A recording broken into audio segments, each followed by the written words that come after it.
But right now we're going to go to the NBA, and Carmelo Anthony and Dwyane Wade, two future Hall of Famers from the class of 2003, the draft class of 2003, which was a tremendous draft. One of the greatest drafts ever.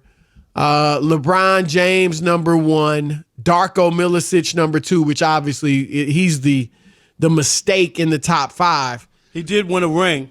Yeah, right. He got handed a ring, you mean? He got a ring. With the Detroit Pistons. But number 3, Carmelo Anthony. Number 4, Dwyane Wade. Number 5, Chris Bosh. I mean, I don't know if Bosh and Wade, they might have been reversed. I think Bosh was 4. Check that out, Rob G. But I think Bosh was 4 to Toronto and Wade was 5 to Miami. And then there were other great players or very good players later on in that draft. But great draft. But anyway, they, of course, are part of the Banana Boat crew with LeBron and Chris Paul, good friends, vacation together and all that. So Wade and Melo were having a chat, a video chat. I don't know if it was Instagram or what, but they were just talking about various things, basketball related and otherwise. And here is what Melo said. Remember, a lot of people, Rob, and you were in Detroit at the time, a lot of people thought Detroit would take Melo number 2. Instead, they surprised a lot of people and took Darko Milicic. But here's what Melo said. Had the Pistons gone ahead and drafted him number 2, he thinks his career would be much different.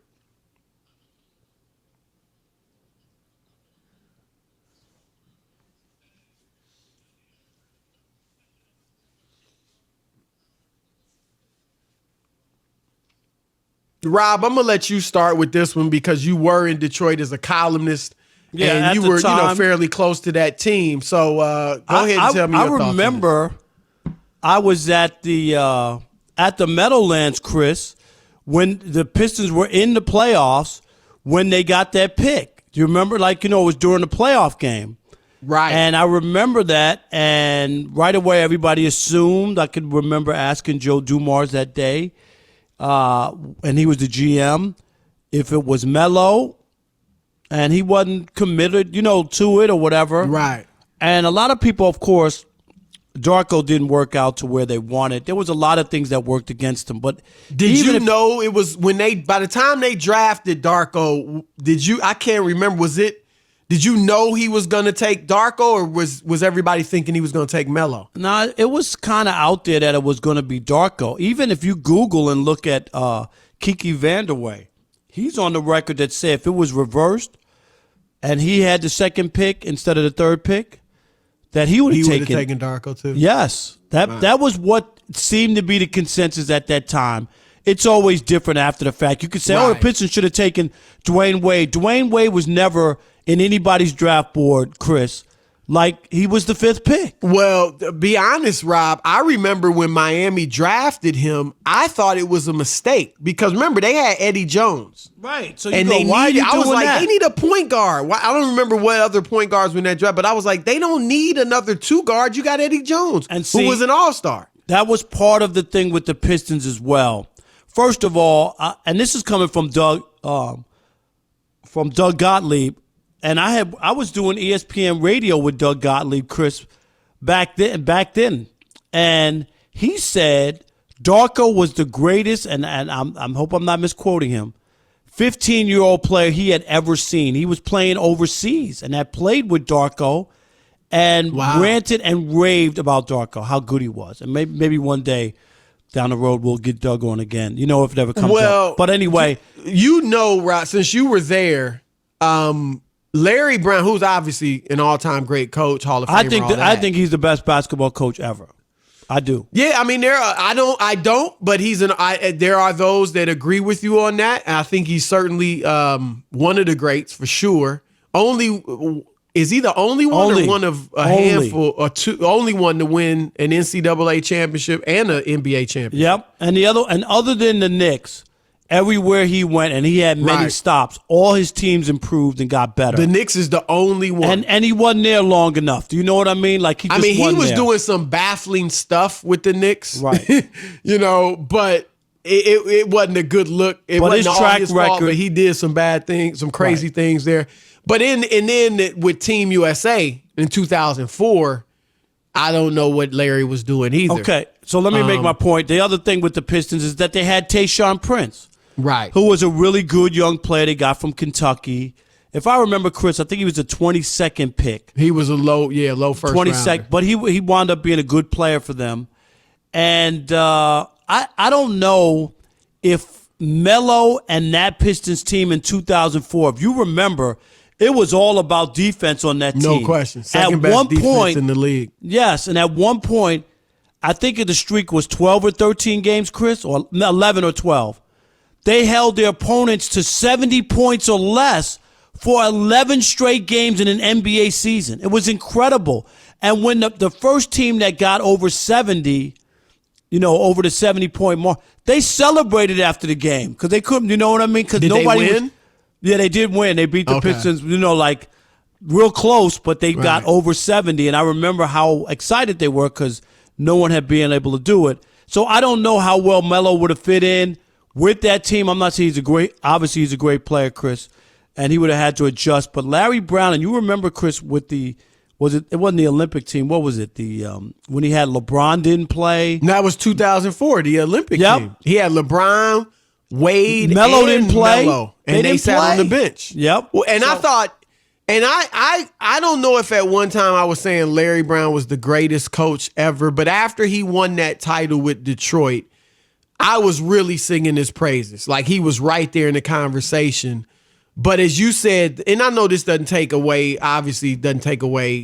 what he did otherwise, but the New York situation where he was bad and that Olympic performance in 2004, I thought he was terrible there for several reasons. But those kind of made me rethink where I rank Larry. But he's an all-time great. And to lead that Pistons team to the title. But so let me ask you this, Rob. Are you saying that you're not sure they would have won a title with Melo? Yeah, I'm not the way that team was constructed. And if you go back, the biggest player that 2004 season was a block by Tayshaun Prince of Reggie Miller, who had an automatic dunk that would have given the Pacers, Chris, a 2-0 lead, right? In that series, and instead it didn't. It didn't That's happen. a legendary block. It's a legend. It really was, because that was an easy dunk for Reggie Miller to ice that game, and somehow the Pistons, not only did he block it, he kept it in bounds. I was in Indianapolis for that game, and because didn't he block it? Did he block it off the glass? No, he went up and got it. Just like Reggie was going for like a layup or lay in instead of dunking the ball. It was like a LeBron chase down. Yeah, it was a chase down, and it was unbelievable. Kept it in bounds. Rip Hamilton grabbed it, and the Pistons were able to win that game, and it changed the entire thing. And I remember, Chris, writing that night, I wrote, if the Pistons make it to the NBA Finals, here's the reason why. That's how big of a play, even at that time, it seemed. Yeah. And I don't know. So I don't know. And they had Tayshaun, who was not a star by any question on the caliber of a Carmelo, but he did stuff that people need to win championships. You know what I mean? Right. He's that kind of player. We see that basketball is not just about accumulating a bunch of superstars. Even though we've had big threes and, there is that kind of trend now. That doesn't always win. I mean, LeBron in Miami, they won, but they won 2 out of 4. Right. They should have won all 3 or 4. Right. And those 2 were very tough to win, especially the second one against San Antonio. So it's not just about having all the talent, but I think you make a great point because, as you said, the calling card of those Pistons teams was defense. And Tayshaun Prince was a huge part of that. You had 3 scores in Chauncey Billups, Rip Hamilton, and Rasheed Wallace. Right. So Ben Wallace and Tayshaun, their roles, they were perfect for what they needed. They didn't need to be big scorers. They needed to defend and do the little things. And remember how big Tayshaun was in the finals when they upset the Lakers. He guarded Kobe. I was going to say that. And he did a great job. Yes, because you had to double team Shaq.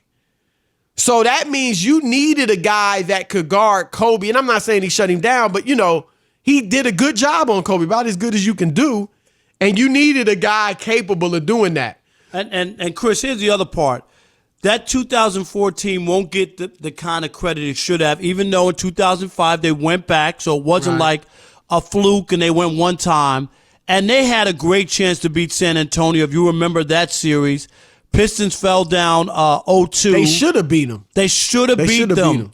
And they went back to Detroit for 3 games, and Rasheed Wallace left Robert Horry open. He went to double Manu Ginobili in the corner. Cramp. And that's all there is to it. And because big shot by Robert Horry made that shot, and then Rip had a chance to win it at the end on the other end of the floor. Missed that shot. Pistons go to San Antonio. They win Game 6, and then Game 7, Chris, they're in the fourth quarter, or to start the fourth quarter, I think they were up 3 or 4, and they wound up losing by 5 or 6. But they were right there. Had they won another one, they would have solidified themselves as one of those special teams to win 2 championships. Stop it. No, I'm serious. Without a star player to do it twice. That's what I mean. They would have been the only team probably to do it. Right, because Seattle did it once. You know what I'm saying? Right. That's what I'm saying. That would have been different. They wouldn't have been an all-time great team. That would have been a team you'd have to mention that they didn't have a big-time star and to win back-to-back. Like, say, the Spurs never won back-to-back. Right. But they wouldn't have been an all-time great team. They would have just been, that would have been a special achievement. You would have had to talk about that team. That's all. Yeah, because of that. Yeah. I mean, you're embellishing a little because you were in Detroit. I mean, I was there. I covered every game for that team. Tell. I was there. All right. This wasn't supposed to be a Detroit Pistons segment. All right. But here's the thing. I will agree with you because I remember saying at the time, if they had drafted Melo, I'm not sure they win that championship because defensively they wouldn't have been what they would have. Melo would have, the pecking order and everything would have changed, because Melo obviously was a great offensive player. He wouldn't have guarded Kobe like Tayshaun did in the playoffs. That's for sure. In the finals. Right. And think about how deep that team was, Chris. Darko didn't really play. I mean, that's how good they were. I mean, Melo would have played at worst, and this would have been a good role for. See, Larry Brown wasn't, didn't like playing a lot of young players, rookies. That's why he didn't play Melo, LeBron, and Wade in the Olympics, which was a mistake. But that's why he also didn't have any playing time for Darko. I mean, he really didn't. And I think at worst, Melo would have come off the bench and been maybe a 15, 16-point scorer off the bench, which could have been a good role for him if he had accepted it. But I will say this. I do think they would have won at least one title. And I'm going to say maybe the next year in 2005 when they played the Spurs, I'm going to say maybe they would have beat the Spurs because Chauncey Billups was great for Melo. We saw that when he went to Denver, right? With AI, with Iverson and Melo, they couldn't get out of the first round. They trade Iverson for Chauncey, and they go to the conference finals and push the Lakers. They lost in 6 to the Lakers, and I actually thought they could beat the Lakers that year. Chauncey went to 4 straight conference finals, the 3 with the Pistons his last 3 years there, Chris, and then his first year in Denver, and finished bridesmaid all 4. Right. 4 straight. He was a winner and a leader, and he was a guy that would tell Melo, look, we're going elsewhere. We're going, we're not, you can't get the ball every trip down. You know what I mean? That's a bad shot, whatever. That would have been good for Melo. So I do think they would have worked. They would have been a different type of team, but it would have worked. So I'm going to say they would have won a title. I'm going to say no. I'm going to say it wouldn't have worked because Melo just didn't fit into where they were at that time. And I'm talking about from the defensive end. It would have been hard for him to get playing time off the bench. Playing? Really? So you don't even think he would have played? I'm not saying he wasn't going to play at all.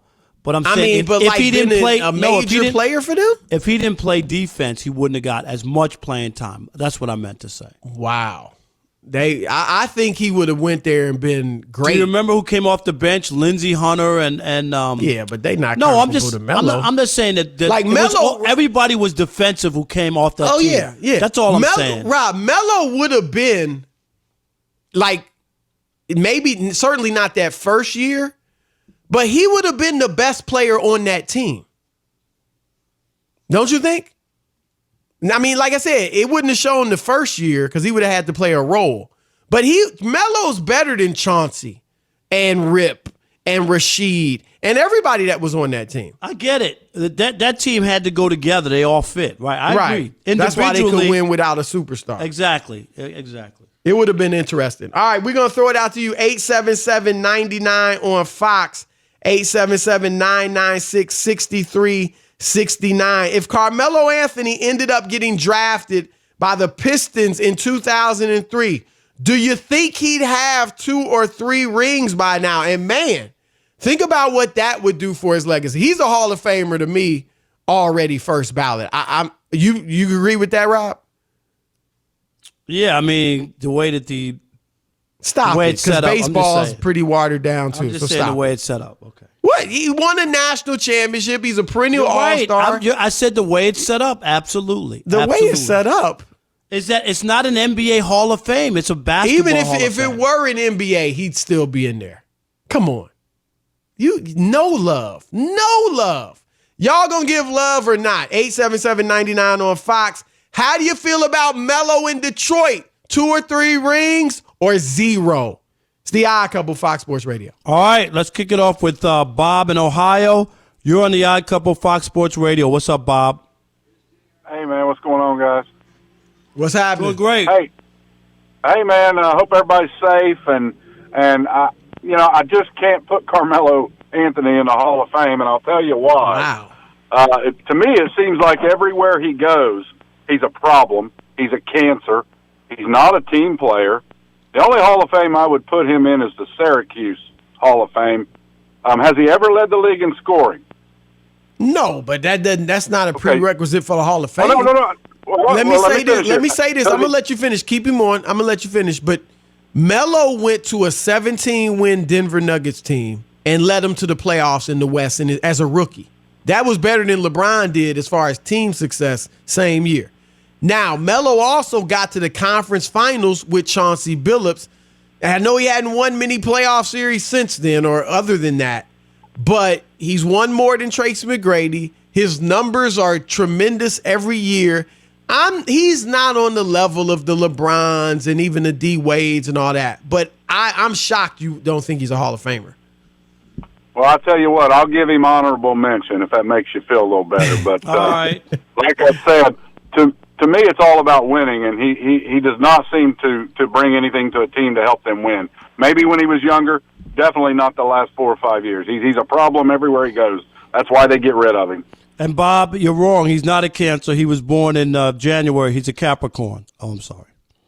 Don't put that one in your act, Rob. Please. Sorry. All right, let's go to Trey. Trey's on. Is that right? In Minneapolis? You're on the Odd Couple Fox Sports Radio. Hey, how's it going, guys? Doing good. What's happening, man? Hey, I'm a first-time caller. I love the show. Wow. Appreciate it. Thank you, bro, man. Hey, I was also, Rob, I DM'd you on Instagram because I wanted to get a book. Do I got to send you my address? Yeah. I'll look on the DM. I'll check that out, and thank you very much for the support. I'll get that to you, all right? We'll work it out. Okay, all I want to say is Carmelo Anthony definitely would have won a championship with the Detroit Pistons. People got to remember, Carmelo Anthony was a monster when he first came into the league with those Denver Nuggets teams.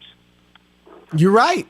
I totally agree. But like I said, team, it may not have been 04, but I think with Chauncey leading, as a great leader, I think they would have won at some point. Right. The only thing is that team was defensively. Right. It was about defense. Will you admit that, right? It was just I agree. Like I said, they might not have won it in 04. But I think because remember, they went to the Eastern Conference Finals the next 3 years, I believe. They went 6 years in a row. 6 years in a row. So the next 3 after they won it in 04. So I think one of those years, the East was, they were always obviously one of the better teams in the East during that run. So I think they would have gotten over the hump. All right, Marty in Kentucky, you're on the Odd Couple Fox Sports Radio. What's up, Marty? What's up, fellas? How are you? How y'all doing Yeah, I'm happy it's Magic City Monday. We're off work now. I get to hear you all week. Nice. That's right. That's right. Everybody's safe. River and everybody's good. Oh yeah, everybody's good. My wife kept praying we'd shut down, and then a tornado come through this weekend, blew the roof off the building, and I guess she was praying really hard. Wow. Nobody hurt though, huh? No, nobody's in there. Everybody's safe. They just got to put it back together. Okay. But on the Carmelo, on the Carmelo question, my opinion is if he wins the championship there with that first team, he does it on the bench. That was such a team-oriented Pistons team. They everything they did, everybody knew their role. Hamilton knew that he's going to come in there and run off screens and take jumpers. Yep.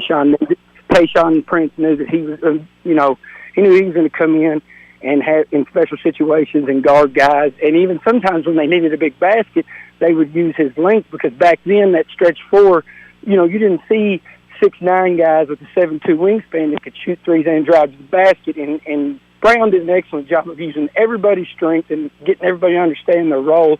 And I just don't see how Carmelo would have fit in there. He could have been on the bench and got a ring, but I'm not knocking him. He's just not a fit there.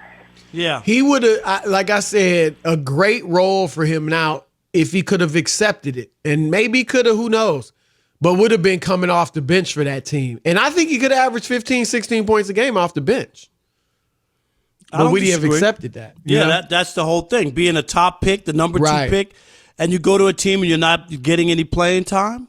Or possibly, not a lot is what I mean. See, I do think he would have played a lot, but possibly, Rob, maybe Larry Brown would have gotten him to be a defender. I know he wouldn't have been a tremendous defender, but he could have been better than he ended up being. That's for sure. Yeah, had he spent time with Larry Brown, because I saw Larry Brown and what he did with Chauncey, which was unbelievable. I mean, remember Chauncey was viewed as a bust before he got to Detroit, and Chauncey was.